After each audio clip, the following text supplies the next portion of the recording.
Olá, boa noite, graça e paz. Que o Senhor Jesus seja com você, com a sua família, com a sua casa. Olha, nós estamos hoje reunidos aqui nessa live para levar até você muitas informações. Informações que vai enriquecer a sua vida espiritual, seu conhecimento, tá? Então é muito importante que você fique ligadinho conosco aqui. E o que você vai assistir agora é uma conferência escatológica online, tá bom? Para isso, uma vez mais, eu peço que você não saia daí, porque Deus vai falar, sobretudo, ao seu coração de uma forma clara, concisa, objetiva. Você vai sair edificado após essa live, tá bom? Tire suas dúvidas, nós vamos abrir aqui um espaço logo assim do meio para o final dessa live, nós vamos abrir aqui um espaço para perguntas, tá bom?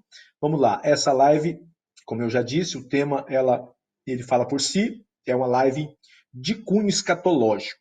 Então é importante, você que tem dúvida aí em alguns assuntos pertinente à escatologia bíblica, é a sua oportunidade de tirar as dúvidas, tá certo? Então fique conosco, porque vai ser muito edificante esses minutos que nós estaremos aqui, tá bom? Deus abençoe sua vida, Deus abençoe sua casa, sua família rica e amplamente. Eu tenho certeza que os nossos filhos, os nossos irmãos da CBM, aqueles que estão conectados conosco nesta hora, Deus abençoe vocês ricamente, tá bom? As pedras preciosas do Departamento de Mulheres desta casa, Deus abençoe vocês. Os jovens, os filhos da promessa, em nome de Jesus, fiquem conosco. A todos os nossos irmãos de Londres, de outras igrejas, de outros ministérios, que estarão vendo esta live, estarão interagindo conosco, vai ser bênção de Deus. Aos nossos irmãos de Portugal, da Europa, do Brasil, aqui em Londres agora são 10 horas da noite, para ser bem preciso, 10 horas e 20 minutos, aqui em Londres, capital da Inglaterra. Eu sou o pastor Paulo Silva, sou pastor, presidente, fundador da Comunidade Bíblica Missionária.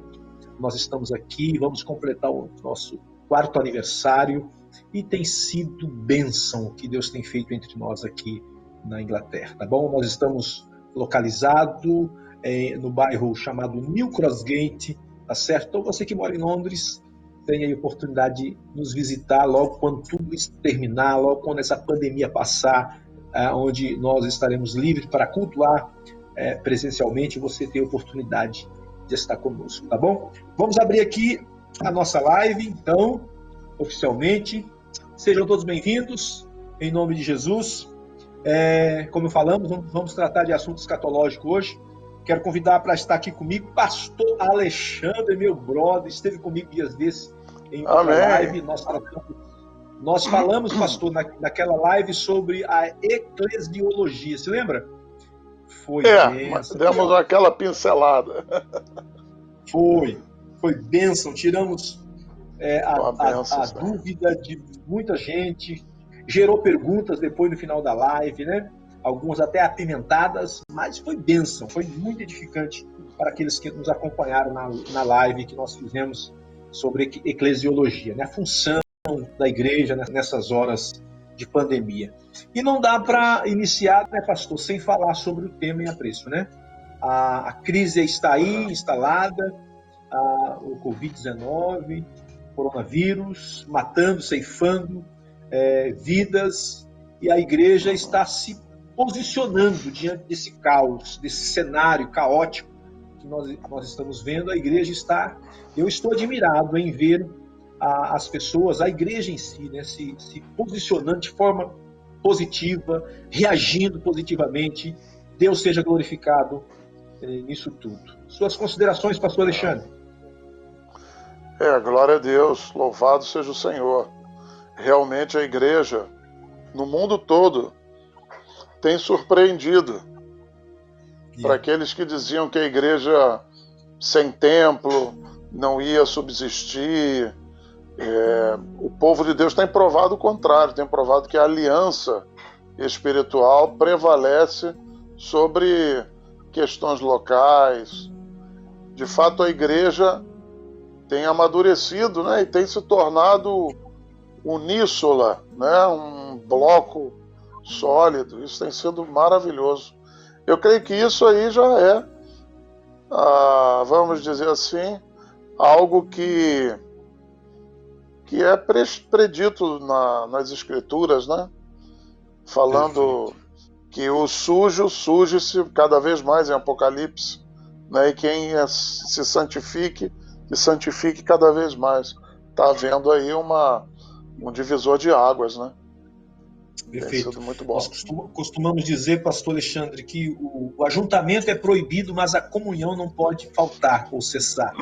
Né? Porque, como o senhor iniciou a fala aí falando muito bem, as pessoas achavam que a igreja iria se dissolver, que a igreja somos nós. E a verdadeira igreja, ela se constitui nas casas. É assim que nós vemos ao ler a palavra do Senhor lá no Atos dos Apóstolos, os primórdios, a primeira igreja, né? Quando tudo nasceu, quando tudo iniciou, eles cultuavam em casa. Então, esse é o significado, né, da igreja, né? Claro que o significado, a terminologia igreja é chamados para fora, mas a igreja ela se consolida dentro das casas. É dentro da casa que você mostra, que você dá testemunho, que é a sua primeira igreja, a sua casa. Não é? Sem dúvida. Você dessa ideia? Claro, claro. A palavra do grego é oikos, quer dizer, núcleo de amigos íntimos, né? É o lar, o que hoje seria traduzido por lar. E a igreja era assim, né? Era de casa em casa, era do lado de fora. Interessante fazer essa analogia, né? Porque do lado de fora das casas havia uma grande ameaça, que era Roma, que perseguia, né?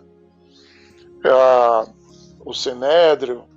Então, do lado de fora tinha uma grande ameaça. E hoje não é diferente, né? Hoje nós estamos vivendo um outro tipo de ameaça, mas estamos aí, né, diante de uma pandemia, né, onde muitos têm perdido a vida. Infelizmente, né? Bom, vamos aqui então dar abertura aqui no nosso tema, pastor Alexandre, que hoje, propriamente, nós estaremos falando sobre a escatologia. Demos uma abertura da primeira vez, falamos sobre a escatologia com o pastor Johnny, e foi bênção do Senhor. Depois falamos sobre eclesiologia. Hoje vamos dar sequência no assunto escatológico, né? Então vamos lá. O que é escatologia? É só aqui para a gente criar um pano de fundo aqui para nós iniciar a nossa fala. Escatologia é a divisão da teologia sistemática que estuda as profecias bíblicas sobre o futuro. É por isso que a escatologia é melhor lida como sendo a doutrina das últimas coisas. Com certeza, a escatologia bíblica é a área da teologia que desperta mais curiosidade entre os cristãos, que possui a maior variedade de interpretações. Olha que coisa linda. O que é escatologia, ou qual o seu significado? A escatologia é o clímax da revelação divina. Ela fala sobre a principal razão da criação do mundo material e o cumprimento dos propósitos eternos de Deus para a humanidade. A escatologia estuda tanto as profecias que já se cumpriram, que ainda se cumprirão. Portanto, tudo que era profeticamente futuro na época em que foi escrito é abordado na escatologia bíblica. Então, escatologia começou a ser utilizado no século XIX e vem da junção de duas palavras gregas, echatos, que significa último, e logos, palavra ou dissertação. Assim, escatologia significa doutrina ou estudo das últimas coisas. Esse é só um pano de fundo, como falei, para a gente iniciar aqui a nossa conversa. Pastor, vamos dar um rumo aqui na nossa conversa. Dá para nós dizer que tudo que nós estamos vendo, presenciando, é o princípio chamado lá em Mateus 24, e logo nós estaremos lendo o texto, Mateus 24, que fala sobre o princípio das dores. Dá para nós dizer que é? Claro, eu acho que o relógio de Deus é Israel. E eu creio que o princípio das dores já vem desde a Segunda Guerra Mundial. Eu creio que o tempo de Deus é relativo, né? Um dia como 1000 anos e 1000 anos como um dia. Então, fica difícil você marcar uma data exata de quando exatamente começou. Mas, sem dúvida nenhuma, tudo que nós estamos vendo, a multiplicação da ciência, o que houve na Segunda Guerra Mundial, não é? Pandemias, terremotos que têm se exacerbado, o número de terremotos tem sido assim infinitamente maiores do que os da antiguidade, né? Então, são todos os sinais que Jesus deixou em Mateus, eles estão todos eles assim se cumprindo, né? O que está faltando é o homem da iniquidade se manifestar, não é isso? E aí nós que vamos estar vigilantes, vamos compreender as Escrituras. Tem no final de Apocalipse diz assim: bem-aventurado aquele que ouve e guarda essas palavras no coração. O Apocalipse é um livro de uma interpretação também espiritual, mas é um livro selado em algum senso, onde alguns mistérios estão reservados ali para Deus. Mas é muito interessante esse conceito, esse conselho do apóstolo João, dizendo que é um livro para ser guardado no coração, ou seja, são indícios que Deus deixou para a sua igreja perceber os tempos que nós estamos vivendo, né? Então eu acho que é muito importante, muito pertinente, é um assunto vasto, e como disse bem o pastor Paulo, de múltiplas interpretações, né? Dificilmente nós vamos achar um conceito único sobre um assunto tão de uma vasta interpretação como é a escatologia, né? Mas de qualquer maneira, se tem algo que a igreja precisa estudar ultimamente, creio que sem dúvida é o estudo das últimas coisas, porque nós estamos na reta final. Pastor Alexandre, para nós nos basear, dar direção à nossa conversa, ao nosso papo, que é tão bacana falar sobre isso. Deus abençoe os nossos internautas, aqueles que estão ligadinhos aí conosco, que estão vendo essa live. Vamos lá aqui, ó, a palavra de Deus, ela é a nossa única regra de fé e prática, é por ela que nós nos baseamos. Mateus, capítulo 24, né, clássico das Escrituras, onde a gente toma por base para dar direção a esses assuntos concernentes à escatologia. Mateus, capítulo 24, verso de número 4,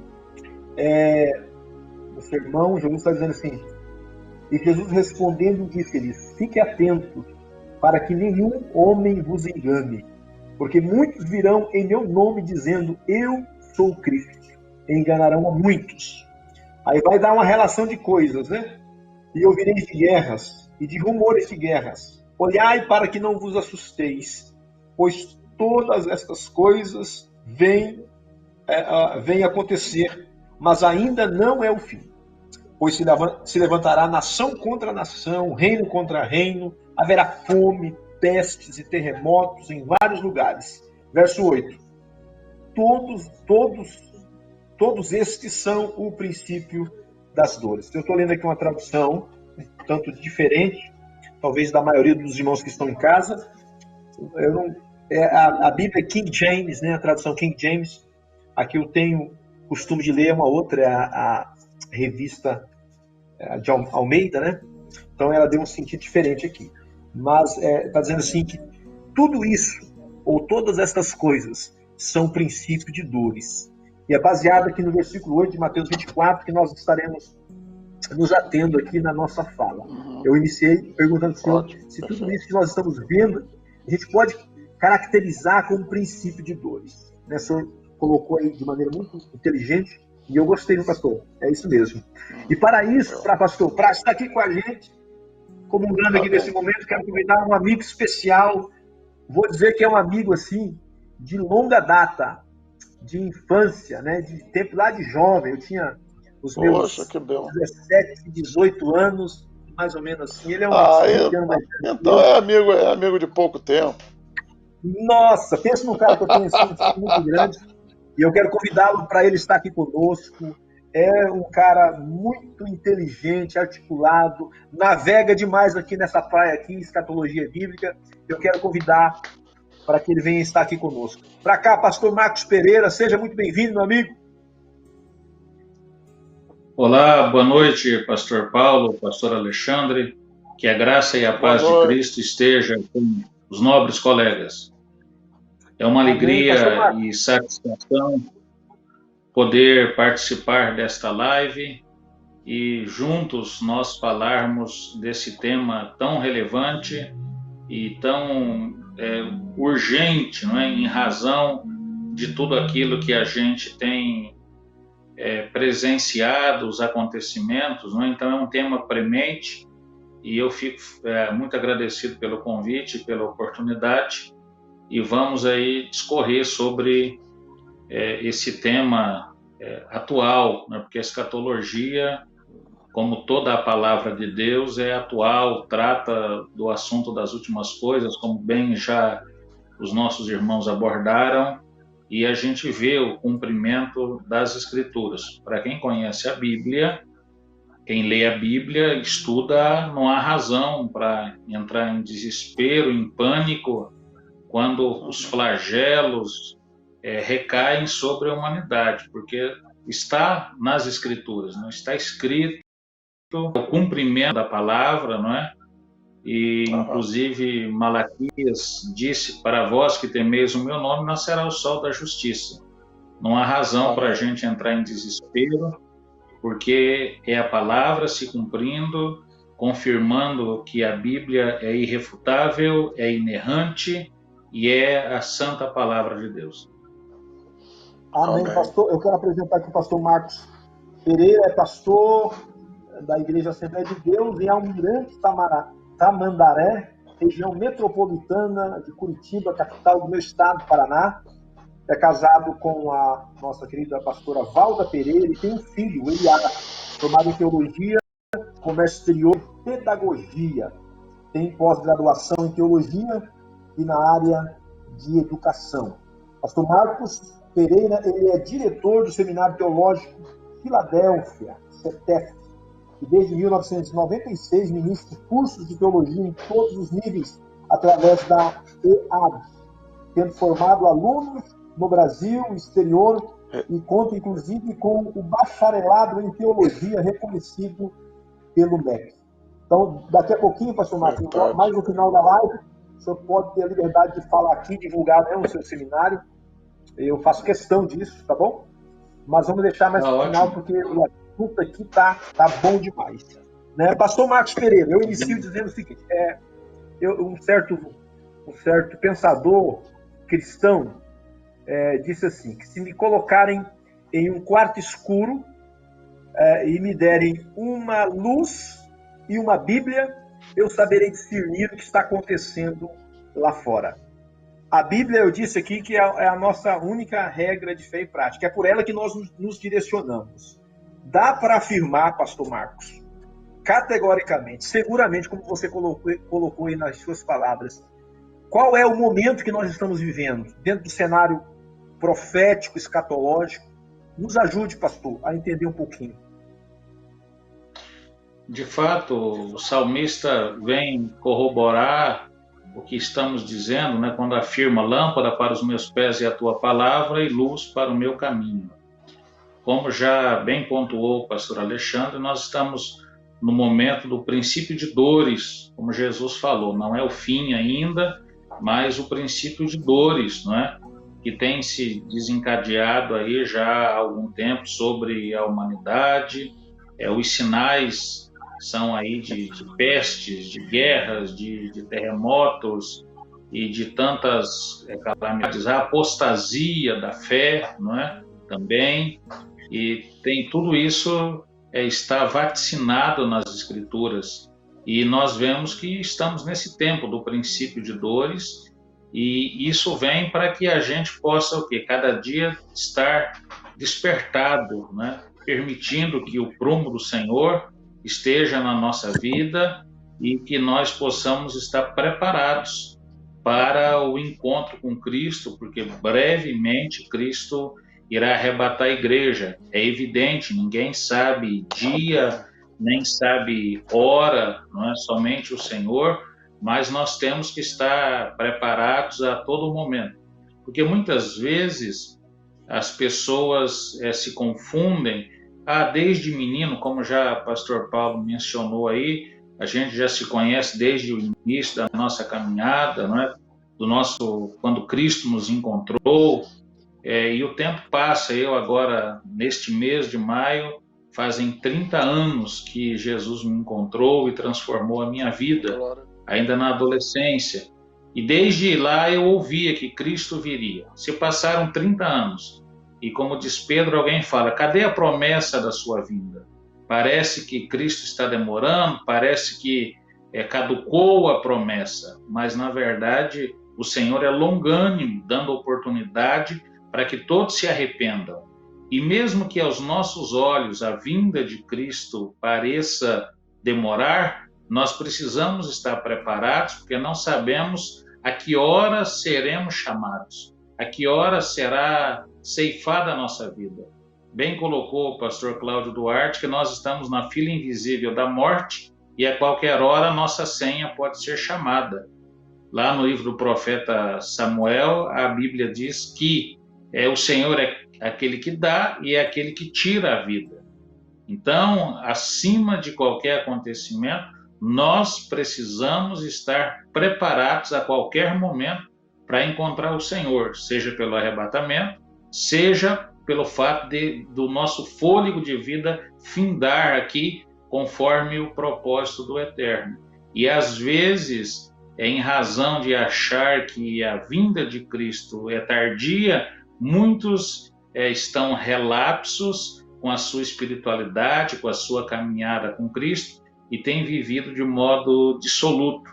Mas que essa pandemia e que os acontecimentos, o cumprimento da palavra, nos traga esse alerta, que nós estejamos prontos para encontrar o Senhor, seja pelo arrebatamento ou seja pelo fim da nossa vida. Nós tenhamos a certeza de que, ao corpo tombar a campa fria, nós poderemos estar no paraíso de Deus. Que isso possa calar no nosso coração, que nós possamos, como os crentes primitivos, orar fervorosamente. Maranata, ora vem, Senhor Jesus. Aleluia. Glória a Deus. Que coisa boa, hein? Pastor Marcos, uma colocação bem prática, assim. Você acha que a igreja tem negligenciado a mensagem da vinda de Jesus, do arrebatamento da igreja? Quando eu falo igreja, eu falo no sentido generalizado, ou tem um remanescente ainda que está crendo, que está pregando, que está alertando as pessoas? O que você fala sobre isso? Na verdade, pastor Paulo, sempre houve um remanescente. Deus nunca ficou sem um remanescente. Nós vemos isso na história de Israel, quando o próprio Elias acreditou que só ele estava justo diante de Deus, e na caverna Deus falou para ele, há 7.000 que não se dobraram a Baal. Na história da igreja nós vamos ver também um grupo que sempre não se dobrou ao sistema e esteve buscando a presença do Senhor. A igreja como um todo, a mensagem do fim dos tempos, da volta de Cristo, não tem hoje o mesmo espaço que tinha há algumas décadas atrás.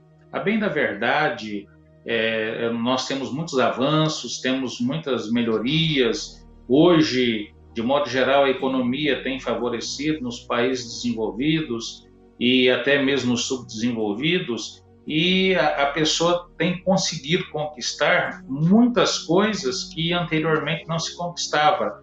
E não há nenhum mal em se conquistar isso, uma boa casa, um bom carro, você ter a condição de cursar boas escolas. O grande problema é que essas vantagens efêmeras, passageiras, trazem muito conforto, e um conforto tão bom que os crentes não querem mais ir para o céu. Eles querem desfrutar das benesses aqui na terra, porque está tudo muito bom, está tudo muito prazeroso.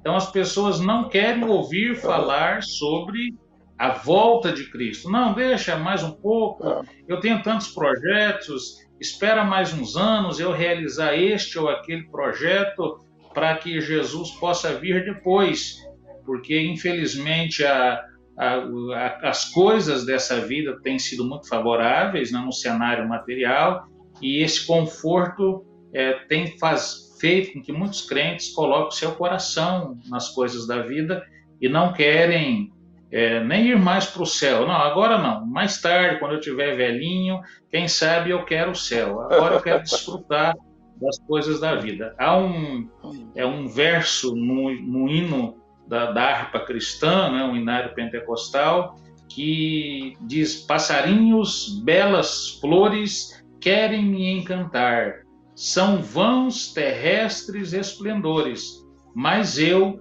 contemplo o meu lar.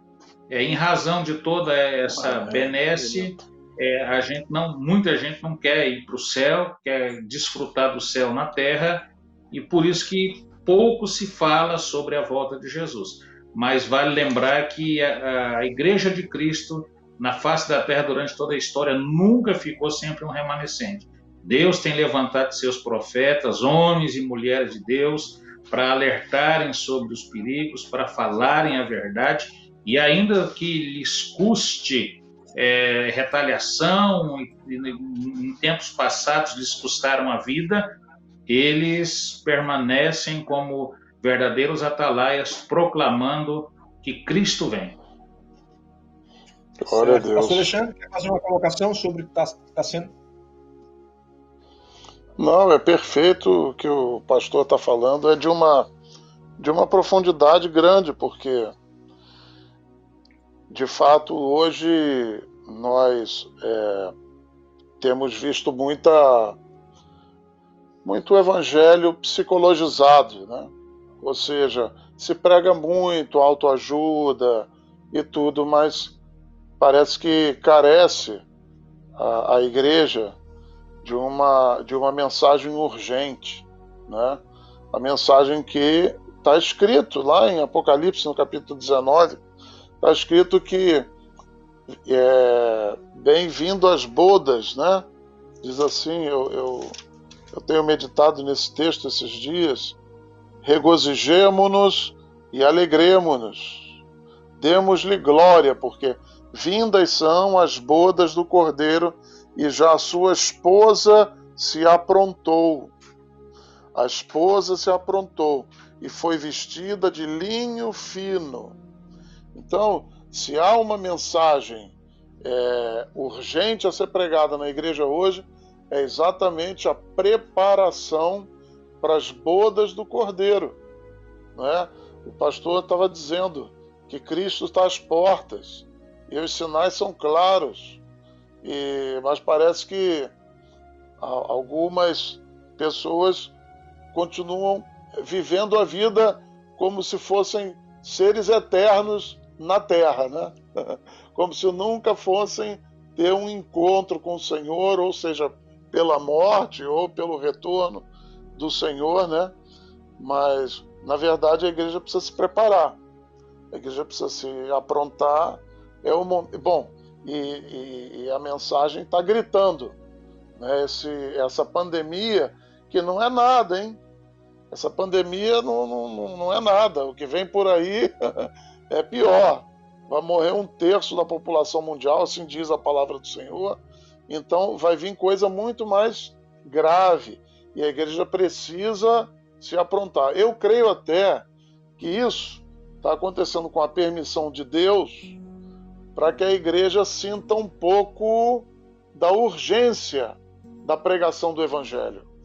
Não é? Eu, por exemplo, perdi um amigo nessa pandemia. O pai de um pastor amigo meu também faleceu. Ou seja, não é uma coisa... pessoas estão morrendo. Não é? Então, eu creio que a mensagem agora da igreja, ela precisa ser preparatória para tudo aquilo que vamos enfrentar. Né? Existem, eu digo sempre, que existem profecias circunstanciais, né? Isso está na Bíblia, e existem profecias absolutas. O Apocalipse é uma profecia absoluta. Alguma coisa que Deus fale com algum indivíduo, né? As coisas podem mudar. Está escrito na palavra de Deus. Se eu proferir o bem a respeito de alguém e essa pessoa fizer o que é mal diante dos meus olhos, então eu me arrependerei do bem que proferi. E o contrário, o reverso também é verdadeiro. Então, nós vemos que algumas coisas mudam, mas o Apocalipse é uma profecia imutável, eterna, decretada. Então, o que a igreja precisa fazer é enfrentar e se preparar. Nós precisamos nos preparar. Correto, pastores? Pastor Marcos, eu quero pegar aqui uma carona no que o pastor Alexandre colocou aí, e eu já quero entrar nesse tema também. Na sua percepção, pastor Marcos Pereira, na sua percepção, o Covid, a pandemia que nós estamos vivendo, que o mundo está vivendo, né, é uma crise mundial, afetou o mundo. Como que você vê isso? É o que isso, pastor? Me ajuda, vai. Ajuda o povo a entender. É a permissão de... Claro, que tudo está dentro da vontade permissiva do Senhor, né? Mas o que a gente pode dizer sobre isso? Sobre uma perspectiva divina? Deus se utilizando disso para puxar o seu povo para perto dele, né? Como que você vê isso? Claramente, como nós já falamos, é dois sinais, né, da vinda de Cristo. É o princípio de dores. E Deus, como bom oleiro que ele permite, né, essas situações até justamente para que haja o quê? Um despertamento. Nós temos visto aí como nunca pessoas orando, as igrejas se mobilizando pelo mundo, os crentes, não é? Ajoelhados pela rua, clamando, invocando a Deus, pessoas que até mesmo se diziam ateias, buscando o contato com o divino para que possa superar essa pandemia, porque muitas pessoas têm morrido ao redor do mundo, não é? E generalizado, morrem bons, morrem ruins, morrem a todos, mas isso na verdade, as pestes das quais Jesus falou e os irmãos já leram, inclusive, em Mateus 24, né? Pestes, ouvireis de pestes, e já tantas pestes assolaram a humanidade, não é? Tudo apontando para o cumprimento da palavra de Deus. A gente poderia sondar aqui, pescar na história, tantas pestes que houveram, febres, não é? A febre espanhola, a peste negra e tantas outras que assolaram a humanidade e trouxeram muitos prejuízos, muitas mortes, né? A gripe que matou muitas pessoas, e essa agora, o Covid-19, também é mais uma peste que assola a humanidade e que confirma que nós estamos aí no princípio de dores, confirma que a volta de Cristo é mais próxima do que nós imaginamos, né? Então a gente realmente precisa estar preparado a todo momento e, de fato, despertar a cada dia. como a gente tem visto, né? Muitas pessoas despertas. Infelizmente, nós seres humanos somos muito voláteis, não é? Quando a coisa está muito boa, quando a coisa está muito favorável, infelizmente a gente tende a ficar no modo stand-by, mais tranquilo, mais relaxado. Quando vem as dificuldades, as lutas, o sapato aperta, aí via de regra fica-se mais fervoroso, se busca mais, se procura se conectar mais com o divino, a fim de poder tolerar essa dificuldade. A gente via isso na história dos juízes ali, no período de trevas de Israel.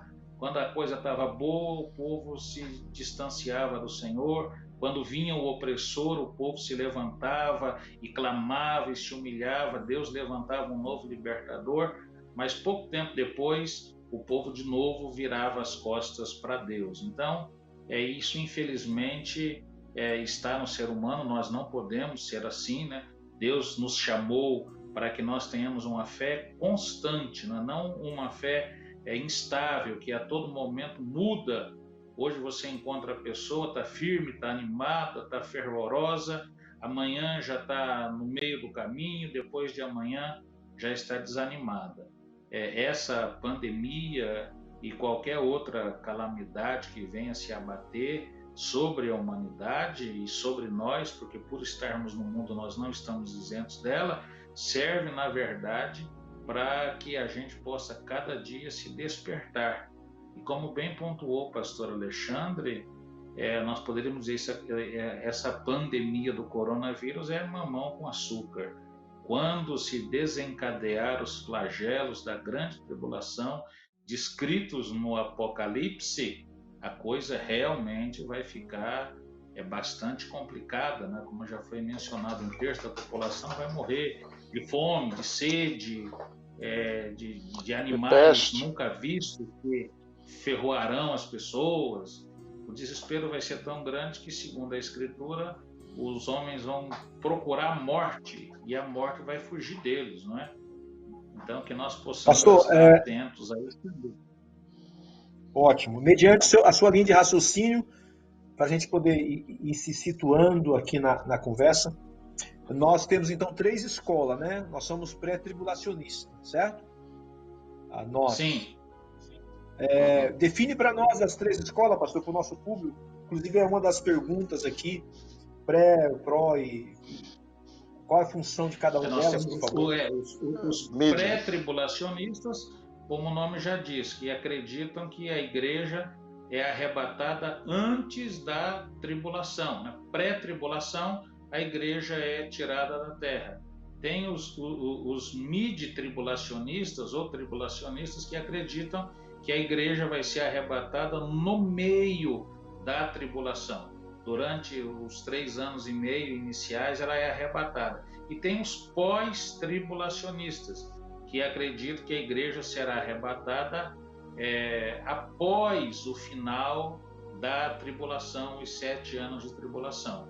Então, essas são as 3 escolas: os pré-tribulacionistas, os tribulacionistas ou mid-tribulacionistas e os pós-tribulacionistas. Antes da tribulação, no meio da tribulação e após a tribulação. Ótimo. Lembrando que todas elas que tribulação? Esses conflitos, mas todas elas creem em Jesus, creem que Jesus vai vir buscar o seu povo, a sua igreja, mas difere dessas questões. No momento em que acontecerá o arrebatamento. Perfeito. Ótimo. Eu acho que a que tem menos embasamento bíblico das 3 é justamente a última. É a que menos, creio, ao meu ponto de vista, sim. Né, pastor? É a última, que a igreja passaria por toda a grande tribulação. Isso aí fica muito difícil, até porque em algum momento vai se contradizer, né? Não, e o Espírito Santo também não estará mais na terra, né? Sim. Há indícios, né? A Bíblia diz que a manifestação do iníquo aguarda somente que seja afastado aquele que agora o detém. Então, não é isso, pastor? O pastor que veio nos ensinar aqui. Não é isso, pastor? Pastor Marcos, pode responder. Então, trocando conhecimento. Exato. Mas eu acho, sim. Agora... Pois não. Sim, pastor Alexandre. Pode concluir, pastor Alexandre. Não, era só assim, conversando sobre... Era falando exatamente, né, corroborando aí o que o pastor, desculpa, é pastor Nelson, Marcos. pastor Marcos, perdão. Marcos. Pastor Marcos. Não vou esquecer mais, certo. pastor. Desculpe. Certo. É que realmente o que vem aí, a grande tribulação, é algo estarrecedor. É algo que não se prega. De fato, as pessoas não falam, não sei se por medo, mas a Bíblia fala, né? Se você quiser aí em casa pegar o capítulo 16 de Apocalipse, você vai ver um pouco do que vai acontecer, né? Ele diz que haverá um terremoto, o qual nunca houve na face da terra. E você vai pegando isso com os textos da Bíblia, né? E você vai vendo que os montes fugirão, as ilhas fugirão e tal. Então é algo assim que irá acontecer e que a igreja não irá passar exatamente esse sofrimento, mas a igreja será responsável, né? A igreja precisa pregar. Nós precisamos pregar o evangelho. Irmãos, nós precisamos, de fato, sair um pouco da nossa comodidade, entender, mas não é assim aquela pressão pastoral para que a igreja cresça. Não é isso, não. É porque existe um juízo iminente e nós temos que avisar as pessoas, não é? Que se você tivesse a cura do coronavírus agora na sua mão, você não ia sair gritando pela rua dizendo: olha, achei a vacina. Não é verdade? Você imagina, o coronavírus não é nada. Nós estamos falando do destino eterno das almas, né? Então, a palavra muito apropriada em Joel diz ali, olha, que nós temos que lançar as foices, né? Fazer armas das nossas foices. Eu não me lembro bem exatamente o texto, mas diz ali por quê? Porque é tempo de guerra, né? Nós precisamos anunciar, é tempo de boas novas. Se nos calarmos, seremos culpados, disseram aqueles leprosos no cerco de Samaria. Acho que a situação que nós estamos vivendo é a mesma. Nós precisamos, de fato, avisar. Eu vou procurar o texto aqui para ler. Tá bom. Pastor Alexandre, nós temos aqui 20 minutos de live, tá? Então nós precisamos conduzir para o encerramento. Então, algumas perguntas serão feitas, aqui vocês possam responder assim, né? Bem rápido, para nós ganhar tempo, para ter tempo para fazer mais perguntas, tá bom? Eu quero interagir aqui com o nosso público, primeiramente. Aqui, ó, tem uma galera aqui conectada conosco, Deus abençoe. Pessoal, já está aberto para as perguntas, viu? Se vocês quiserem fazer alguma pergunta, aquela que você tem dúvida, aquela que você sempre quis fazer, agora é a sua oportunidade, tá certo? Nós temos aqui do nosso lado, o pastor Marcos Pereira, um exímio, o cara conhece de tudo aí de escatologia. Então, é a hora de vocês tirarem a dúvida de vocês, tá bom? Aqui tem uma pergunta, eu já vou lançar aqui. Como será o arrebatamento? Pastor Marcos. Como será o arrebatamento? Segundo Paulo, no abrir e fechar de olhos, nós seremos transformados, seremos arrebatados. Diz que Cristo virá como o ladrão de noite, ou seja, será de surpresa, não haverá um aviso. Por isso que a recomendação é que nós estejamos vigilantes. No Getsemane, Jesus frisou a oração mas ele deu mais ênfase ainda à vigilância. Ele não estava desmerecendo a oração, mas reforçou que a vigilância deve ser redobrada, porque a gente não sabe a que hora há de vir o nosso Senhor. Então, no momento, a trombeta vai soar, e conforme o ensino de Paulo em 1 Tessalonicenses, os mortos ressuscitarão em Cristo e nós, os vivos, seremos transformados e subiremos ao encontro do Senhor. E no momento, seja na atividade em que estivermos, desenvolvendo atividade, seja dormindo, estando preparados, nós seremos então transformados. Mas temos que estar preparados, porque não vai haver uma prévia, ninguém vai mandar um Twitter, ninguém vai mandar um WhatsApp dizendo, prepara aí, porque é daqui um pouco. Não. Vem o chamado, quem está preparado sobe, quem não está fica. É assim que a Bíblia fala, é assim que nós cremos. O rapto da igreja vai acontecer e poderá ser a qualquer momento. A questão da vinda de Jesus, as pessoas, da primeira e da segunda vinda, pastor Marcos. Você consegue fazer a diferença para nós, para o nosso público aí que está interagindo conosco? A primeira, ele vai vir? Nós acreditamos, Cristo vem uma vez, mas em duas fases. Na primeira fase, ele vem buscar a igreja, fazer o julgamento do tribunal de Cristo para perca ou recebimento de galardão, não é de salvação, levar a igreja às bodas do Cordeiro. E lá durará 7 anos as bodas do Cordeiro, onde todos os crentes, desde o princípio do mundo, irão participar, sentar-se à mesa com Abraão, com Isaac e Jó, como disse o Senhor Jesus Cristo, e com todos os santos. Esta é a primeira fase da vinda de Cristo.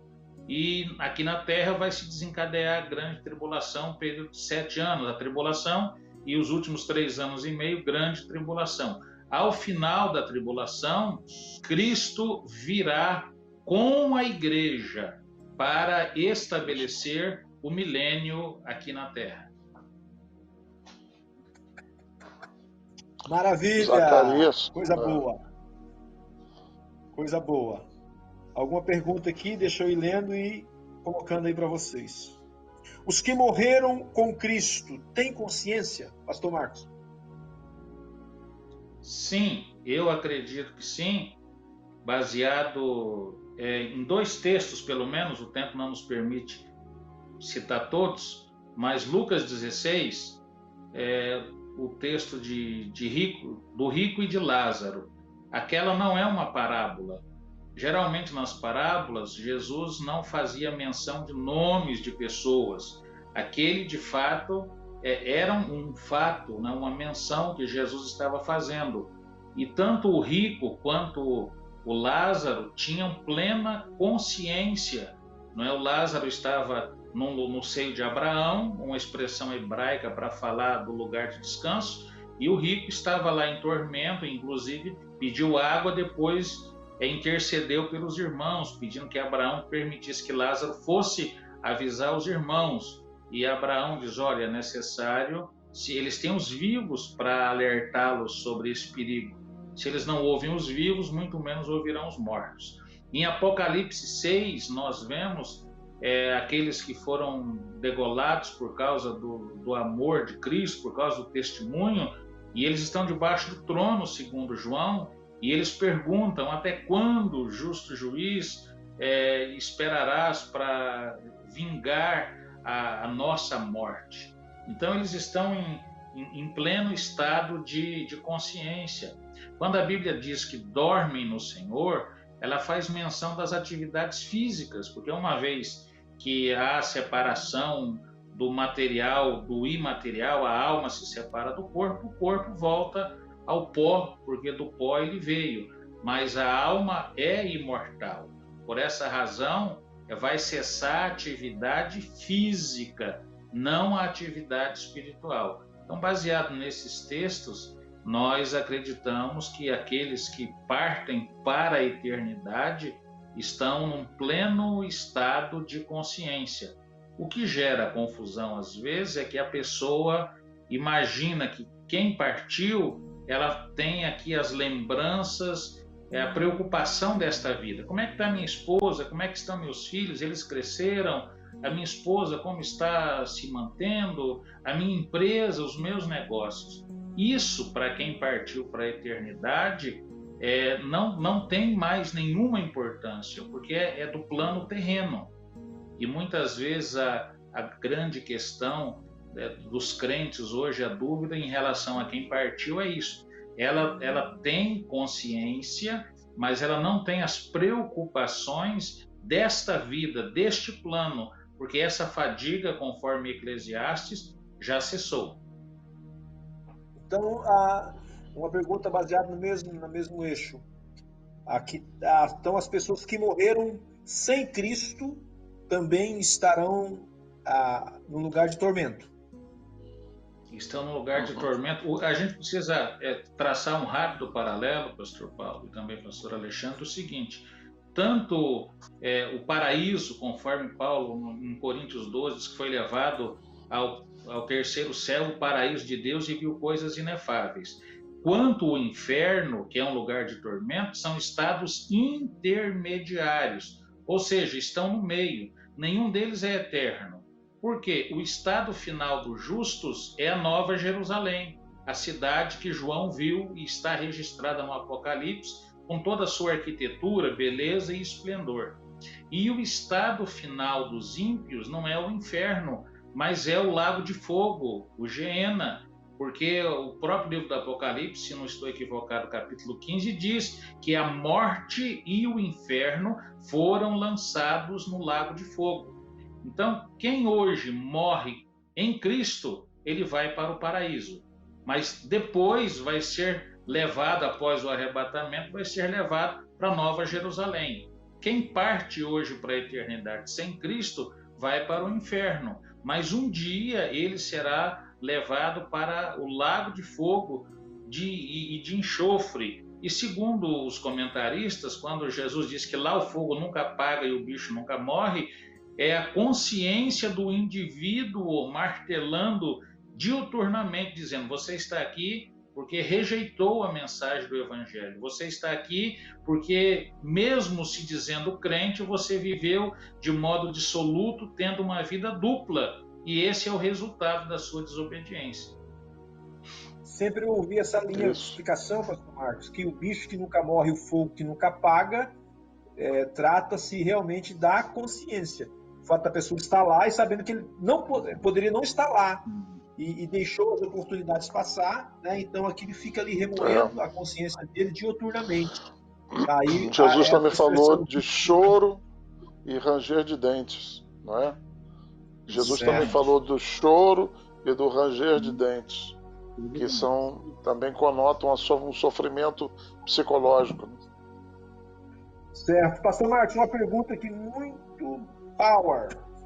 Power é poder. Quem vai inaugurar o inferno?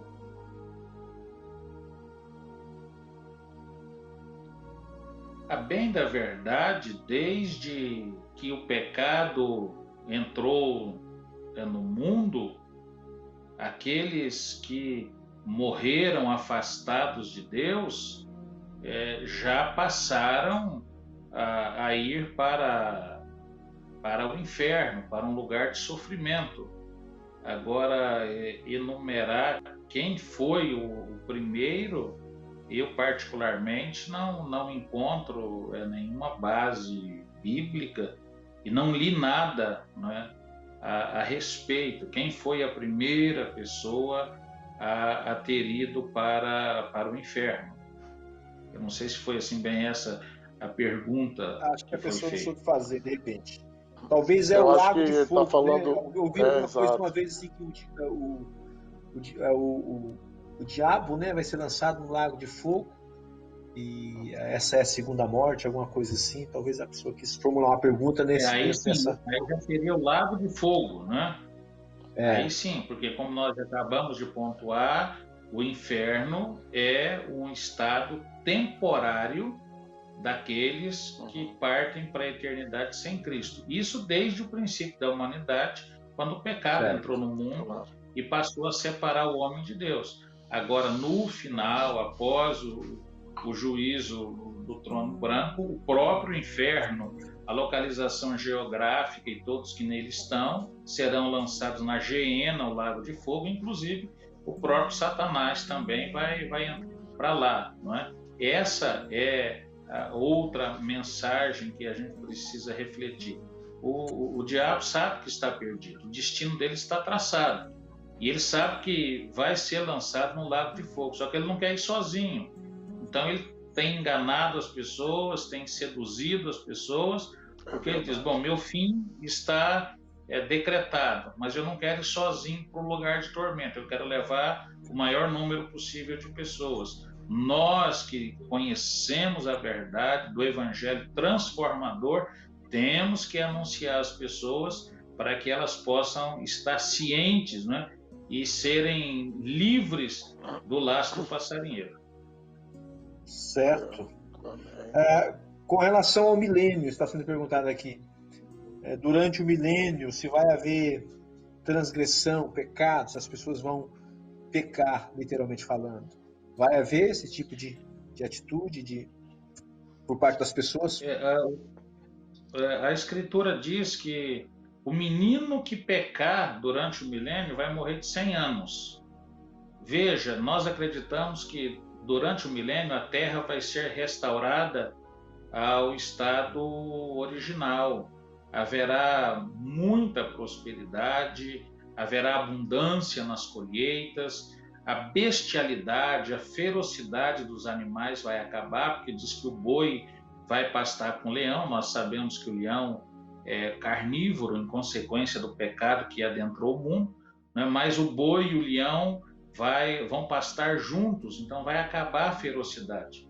As pessoas voltarão a ser longevas, como a gente vê nos primeiros personagens da Bíblia, viver centenas e centenas de anos. Entretanto, mesmo assim, haverá transgressão.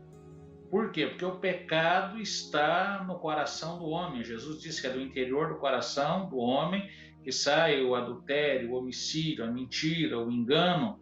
Mesmo o diabo estando aprisionado durante o período do milênio, haverá sim desobediência, haverá sim pecado. Será numa escala muito menor, mas ele vai acontecer. Por quê? O pecado não vai ser extinto do mundo durante o milênio. E só vai acontecer literalmente após o juízo do trono branco, e todos que ali estarão transformados. E aí não haverá mais nenhum tipo de pecado, mas durante o milênio haverá sim pecado numa escala menor, mas haverá pecado, e quem pecar vai evidentemente morrer, né? E baseado nesse texto que o menino que pecar morrerá de 100 anos, a gente imagina que as pessoas terão uma vida longeva. Imagine uma criança com 100 anos, né? Será possível viver algumas centenas de anos, como no princípio da criação. Amém, glória a Deus. São muitas perguntas, o nosso tempo está muito escasso. Não dá para a gente... Eu queria fazer uma pergunta. Sim, pastor, fica à vontade. Não, só para esclarecer as pessoas que estão nos ouvindo, porque eu imagino, elas podem estar se perguntando, mas se nós vamos para Nova Jerusalém, quem vai ser esse povo que ainda vai ter a possibilidade de pecar e que vai estar na terra longevo? Então, queria que o pastor tivesse a oportunidade de dissertar sobre isso. Bem pertinente. Obrigado pela ajuda, pastor Alexandre. De fato, entrarão no milênio, a igreja já foi arrebatada, está no corpo glorificado, e a igreja vai reinar com Cristo durante o milênio. Mas quem vai entrar no milênio fisicamente, em carne e osso? As pessoas que sobraram do período da tribulação, que vai ser uma pequena parte, não é, da população, uma vez que pelo menos 1/3 dela vai ser dizimado durante a grande tribulação. Mas aqueles que restarem da grande tribulação vão adentrar no milênio que Cristo vai estabelecer na Terra. Mas a igreja, evidentemente, estará glorificada num corpo transformado e vai ajudar a Cristo a reinar. Não é? Ele diz que nós seremos reis e sacerdotes, nós ajudaremos no governo, seremos auxiliares de Cristo no governo aqui na Terra. Mas os que restaram da tribulação é que adentrarão o milênio. Isso. Ótimo. Obrigado, pastor. Mais duas perguntas para nós fechar o nosso momento aqui, para nós e já caminhar para o nosso encerramento. Tem uma pergunta aqui, mas está um pouco confusa, não consegui discernir o que é. Ismael Luiz, ele fez aqui uma pergunta, queria saber se os salvos passarão pelo julgamento, porque a Bíblia diz que todo joelho se dobraram. Não entendi bem. Se dobrarão. Entendeu, pastor Marcos? Talvez o que ele queira dizer é o juízo final, né?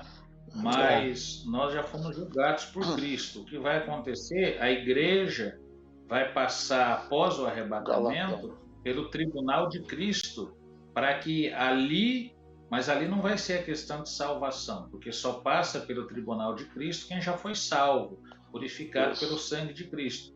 No tribunal de Cristo serão julgadas as obras dos salvos. Se aquilo que nós fizemos foi para a glória de Deus ou foi para proveito próprio, para benefício próprio. E o apóstolo Paulo diz que o fundamento é Cristo, mas a gente edifica com palha, feno ou madeira, ou então ouro, prata e pedras preciosas. E diz que o fogo vai provar a obra de cada um. Ou seja, diante de Cristo, após o arrebatamento, ele vai julgar as minhas obras e vai ver se eu tenho direito a algum galardão ou possivelmente não tenha nada, porque alguns, na hora que jogar a obra lá, dizem, filho, isso aqui foi só para benefício teu, para você se promover, se aparecer, você não visou a minha glória no tempo que me serviu, você está salvo, mas não tem galardão. Esse é o juízo que a igreja vai passar, porque no juízo do trono branco só vão passar aqueles que já vão, os mortos, né, que se perderam, vão comparecer lá para prestar contas. A igreja só passa pelo trono branco, porque nós já fomos julgados quando fomos purificados pelo sangue de Cristo. Aleluia! A última pergunta aqui, a última mesmo. A Dani quer fazer mais uma, coloca aí, Dani. Coloca aí. Vamos ver a pergunta da nossa querida irmã Dani. Israel estará junto com a igreja no milênio?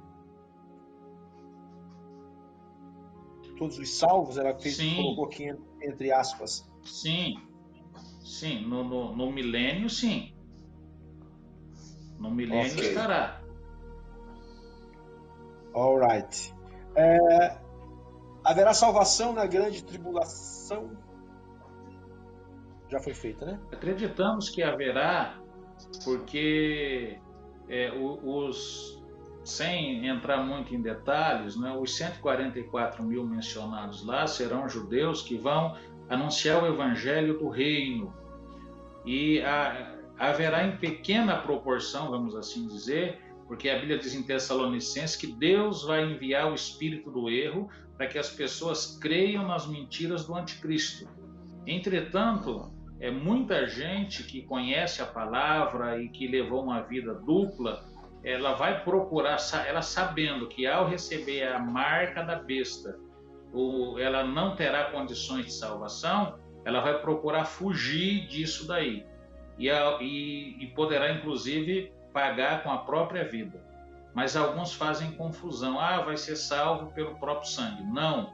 Se a pessoa morrer porque rejeitou a marca da besta, ela está crendo no sacrifício de Cristo. Ninguém pode ser salvo pelo próprio sangue. A salvação vai custar a vida física dela, mas ela se ela aceita a marca da besta, ela se condena eternamente, não é? Agora, haverá em pequena proporção, mas haverá, até porque no texto que o apóstolo João vê alguém chegando e ele pergunta para o anjo, Senhor, quem são esses e de onde vêm? E o anjo responde, esses são os que vieram da grande tribulação, e lavaram as suas vestes no sangue do Cordeiro. Aleluia. É isso mesmo. Glória a Deus. Tá muito bom, gente. Que coisa boa. Amém. Dá vontade de falar língua estranha. Glória a Deus. Deus abençoe aí E vocês. os pastores Pode não falar. podem fazer a pergunta, não? Pode perguntar aí. Tem que ter direito a uma pergunta para cada um. Uma sua e uma minha, Paulo. Então vamos lá. Vai, Eu você queria primeiro. fazer uma pergunta, pastor amado. Uma pergunta muito simples, mas... para fazer a minha pergunta, eu vou ler um versículo apenas que diz assim: e o sétimo anjo derramou a sua taça no ar, e saiu grande voz do templo, do céu, do trono, dizendo: está feito. Então, a minha pergunta, e aqui teria muito que dissertar, mas a minha pergunta é simples. Eu queria perguntar ao senhor, o que o senhor acha que está faltando? O que será que Deus do céu tem esperado para que ele diga, está feito? Para que ele lá no céu diga, pronto, agora é a hora, está feito. O que o senhor acha que ainda precisa ser feito para que esse comando seja dado no céu? Eu acredito que ainda o Evangelho precisa ser pregado em lugares longínquos. Há um número assustador de pessoas que ainda não teve acesso ao Evangelho. A gente tem muito acesso à informação e até desmerece, porque tem muita informação e muita facilidade, pastor Alexandre. Mas as entidades missionárias, Portas Abertas e outras missões mundiais aí trabalham e divulgam nações e povos que não conhecem o Evangelho, não ouviram o verdadeiro Evangelho, conhecem religiões por cultura, por herança patriarcal, mas ainda não ouviu o Evangelho. E é necessário que todas as pessoas ouçam o Evangelho. É claro que somente Deus sabe quando a última pessoa ouvirá o Evangelho. Mas nós precisamos, é uma missão urgente da igreja, pregar o Evangelho, como diz Paulo, a tempo, fora de tempo, remindo o tempo, porque a gente infelizmente olha muito só para a nossa realidade, para a nossa cultura, mas há muitos povos que não têm nem mesmo a Bíblia no seu idioma ou dialeto, e há muitos ainda que não ouviram o Evangelho de Cristo para que creiam, né? E Romanos diz isso: como crerão se ainda não ouviram, se não há quem pregue para eles? O que tem faltado, na minha opinião, ainda é todas as pessoas ouvirem a pregação do genuíno Evangelho. Ótimo. Amém. E também o senhor não acredita, essa é a parte, vamos dizer, positiva, né? Ou seja, é algo que a igreja tem que fazer. Mas o senhor não acredita também que existe algo que a igreja tem que ser? Ou seja, a igreja precisa exatamente de se preparar para esse encontro, porque o senhor acha que a igreja hoje está apta ao arrebatamento? Não é? Nós vivemos uma situação tão, às vezes, distante do que as escrituras nos ensinam, não é? Uma realidade tão, às vezes, distante, né? Tantos escândalos. Não quero falar sobre essas polêmicas, mas fica quase impossível, né? A gente não enfrentar a realidade, né? Questão de músico cobrando fortunas, de uma comercialização do evangelho exacerbada, uma coisa totalmente despropositada, o amor se esfriando na igreja. Na verdade, existem muitas questões a ser abordadas. Mas o senhor não acha que a igreja também precisa ter um avivamento e que esse momento de coronavírus aí não é uma puxadinha de orelha assim de leve? É que a mão de Deus é grande, né? Quando ele dá um peteleco, dói muito, né? Mas o que o senhor acha sobre isso? Eu concordo em gênero, número e grau com o nobre colega, porque realmente é isso mesmo. A igreja passará por um grande despertamento e, como a gente já mencionou anteriormente, essa pandemia trouxe um despertamento para até muitas pessoas que não se diziam ateias, passaram a buscar Deus, os crentes se voltaram mais para Deus e, de fato, Deus, como oleiro que sabe onde apertar o barro para que a gente possa se render a Ele, como Ele fez com Jacó no Val de Jaboque. E precisa haver um despertamento, precisa ter uma volta para o verdadeiro Evangelho, precisa realmente ter um encontro verdadeiro com Cristo, e porque a gente tem visto um distanciamento da Escritura, não é? Vê-se hoje um evangelho roto, um evangelho superficial, raso, um evangelho que se adequa às necessidades do homem, e não o contrário, né? O homem tem que se adequar à realidade das Escrituras, mas haverá sim um despertamento, uma volta para Deus, até para que a chama missionária possa queimar no coração de cada crente dizer que falar do amor de Deus para o seu vizinho, para a pessoa do caixa no supermercado, para o frentista no posto de combustível, a fim de que a fé seja propagada, uma fé genuína, e as pessoas possam ver Cristo em nós e nós ganharmos elas sem palavras, apenas com o nosso testemunho, apenas com a nossa boa conduta. É necessário esse despertamento e ele virá, e Deus sabe como promovê-lo, tirando a gente da zona de conforto, mandando aí dificuldades para que a gente possa buscá-lo verdadeiramente com interesse de coração, como ele falou através do profeta Jeremias: buscar-me-eis e me achareis, quando me buscardes de todo o coração. Nosso coração. Amém. Glória a Deus. Glória a Deus. Meus irmãos, pastores, Muito amigos, obrigado. pastor Alexandre, pastor Marcos Pereira, aqui tem a última pergunta da nossa irmã, vamos fazer ela e vamos fechar aqui e vamos entrar para as considerações. A irmã Márcia diz assim: pastor, você acha que o Cavaleiro Branco já saiu? Saiu, não sei para onde. Mas enfim, é a pergunta dela. Pastor Marcos Pereira. Sim. Não, eu particularmente não acredito que ele tenha saído. Inclusive, até porque há alguma confusão, muitos acreditam que o primeiro dos 4 cavaleiros, que é o cavalo branco, é o Senhor Jesus. Acho verdade, que é Cristo. não é o Senhor Jesus. Aquele é o anticristo. Aquele cavaleiro é o anticristo. Porque diz que ele sai para vencer, mas Cristo não sai para vencer, porque Cristo já é o vencedor, né? Então, ele ainda não saiu, mas está já com os cascos afiados aí para sair, não é? Aqueles flagelos acontecerão, segundo nós acreditamos, após o arrebatamento da igreja, é que os cavaleiros vão se manifestar. Ótimo.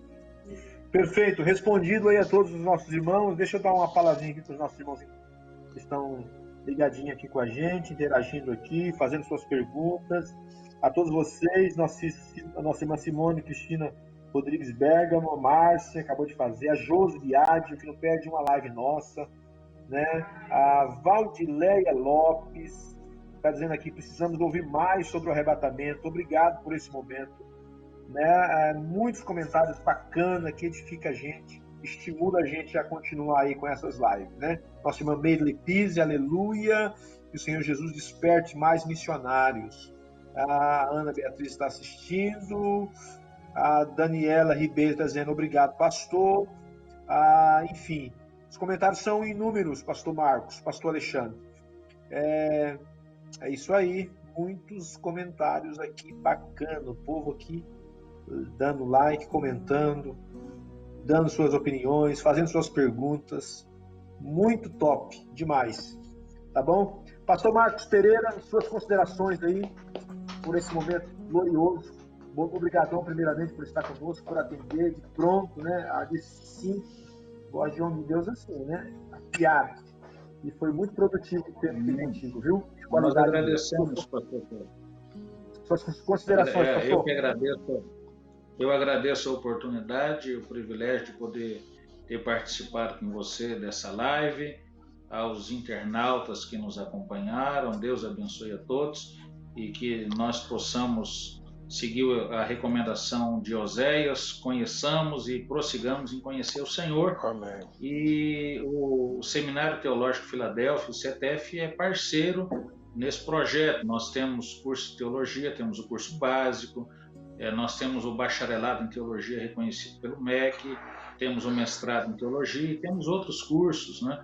E os alunos, os interessados, podem conhecer mais sobre a instituição e sobre os cursos acessando a nossa página, né, o cetef.com.br. Lá você tem todos os cursos, tem lá os nossos telefones, WhatsApp, e-mail. Então, é só você procurar. Os cursos são 100% à distância, então você pode estudar de qualquer lugar do mundo, de qualquer cidade, de qualquer estado, né? E você vai ter formação de qualidade aí para poder aprimorar seus conhecimentos, para poder melhorar a sua qualificação, os seus ensinos. Nós temos professores altamente qualificados, com larga experiência na docência teológica, e então você que deseja conhecer mais é só acessar o site cetef.com.br e entrar em contato com a nossa equipe dentro do horário comercial, né? O horário de Brasília, das 9 às 12, das 14 às 18 horas, de segunda a sexta-feira. A nossa equipe está à disposição para atender vocês pelo WhatsApp, por e-mail, pelo telefone, e nós teremos imensa satisfação em ajudar. E, mais uma vez, agradecer a oportunidade, dizer que a gente está à disposição para sempre juntos partilharmos a Santa Palavra de Deus com os amados irmãos aí e relembrarmos, não é, esses temas tão relevantes para a nossa atualidade. O meu abraço ao pastor Paulo, também a satisfação e abraço ao pastor Alexandre. Que Deus abençoe os queridos irmãos e a todos os internautas que nos acompanharam e participaram desta live. As pessoas que querem fazer o curso pastor teológico, é bom dizer isso, o curso é reconhecido pelo MEC, né?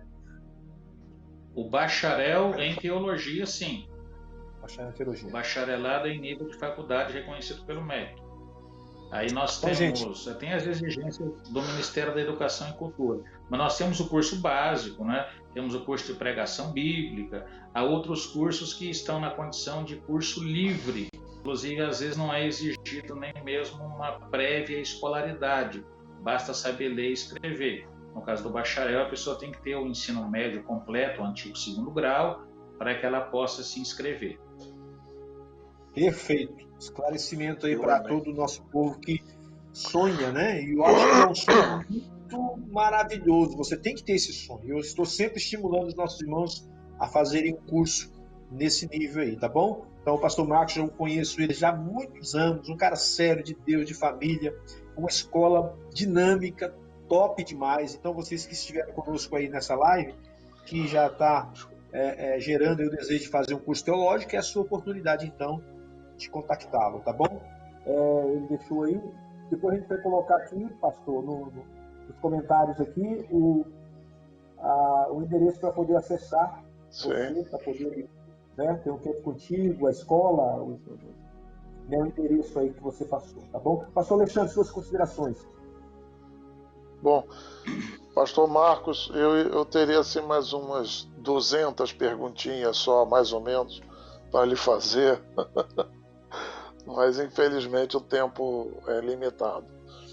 mas eu agradeço a Deus pela oportunidade que o Senhor nos dá de nos brindar com o seu conhecimento. Eu oro a Deus para que todos nós tenhamos uma experiência de avivamento pessoal, porque eu creio que tudo começa, como disse o pastor Paulo, começa no nosso lar, né? Começa na nossa casa. Então, estamos tendo a possibilidade nesses dias de voltar àquele saudável hábito do culto doméstico, né? Eu, exatamente antes de jantar, estava aqui compartilhando com a minha esposa coisas inerentes à salvação, né? E é isso. Eu agradeço muito a Deus, é um prazer enorme em conhecer o Senhor, pastor Marcos, prazer maravilhoso de poder ver meu pastor Paulo, glória a Deus. Aproveito para mandar um beijo afetuoso a todos os irmãos da igreja e pedir oração. Pedir oração, nós estamos com um projeto, vou aproveitar e fazer a minha... vender meu peixinho aqui. Nosso projeto é de ir para o Brasil, né? O pastor Paulo sabe. Nós estamos já vendo passagens e acertando os últimos detalhes. Estamos indo para iniciar uma obra no Brasil, na cidade de Cabo Frio. E eu vou contar com as orações e com as visitas de vocês lá também. Tá ok? Um grande abraço. Deus abençoe. Aleluia. Pastor Marcos, dê assim uma palavrinha para o Juninho, que é o nosso Media Man. Dê uma palavra de agradecimento para ele lá, ele é o responsável por isso tudo. Sim, com certeza. Agradecemos o irmão Júnior aí pelo dinamismo dele, não é? Fez um contato antes, nos dando as devidas instruções. Deus te abençoe, continue te usando, te capacitando nessa área de mídia aí, porque para que você continue sendo canal de bênção, porque a live só é possível porque nos bastidores tem alguém trabalhando. Que o Eterno te recompense, meu irmão, em nome de Jesus. Pastor Alexandre, agradece aí 10 segundinhos para nós. Amém. Oi, eu não ouvi bem, desculpe. Dá uma palavra de agradecimento ao Juninho aí para nós. Ô, Juninho, meu filho, um beijo para você. Você é gente boa demais, né? Cara maneiro. Amém. Graças a Deus. Deus te abençoe, Júnior. Deus abençoe a todos vocês. Pastor Marcos, mais uma vez, meu agradecimento. Pastor Alexandre, Deus abençoe. O Juninho que está lá do outro lado, é o nosso Media Man. Deus abençoe você, a Bianca, rica e amplamente, tá bom? Pastor Marcos, eu vou lhe convidar para a gente fazer uma oração aqui, Pastor Alexandre, para a gente encerrar a nossa live na noite desse tá bom? Senhor, nós abençoamos a vida dos teus filhos que estiveram conosco nesse momento, Senhor, nessa conferência escatológica online. Eu quero abençoar a vida do pastor Marcos, esposa, sua família, seu ministério, a igreja que ele pastoreia. Ó Deus, eu libero, Senhor, uma palavra de bênção, de vitória sobre a vida dos teus filhos, Pai. A vida do Alexandre, a pastora Paula, Senhor, cobre as nossas vidas, a minha vida da minha esposa, a igreja que está sob nossa responsabilidade. Guarda-nos, Senhor, guarda o nosso coração, Senhor, prepara-nos, Senhor, para o arrebatamento da tua igreja, sobretudo, Senhor, o nosso coração esteja alinhado ao coração do Senhor, é a nossa oração em nome de Jesus. Amém. Amém. Deus abençoe vocês, viu? Beijão no coração de todos vocês.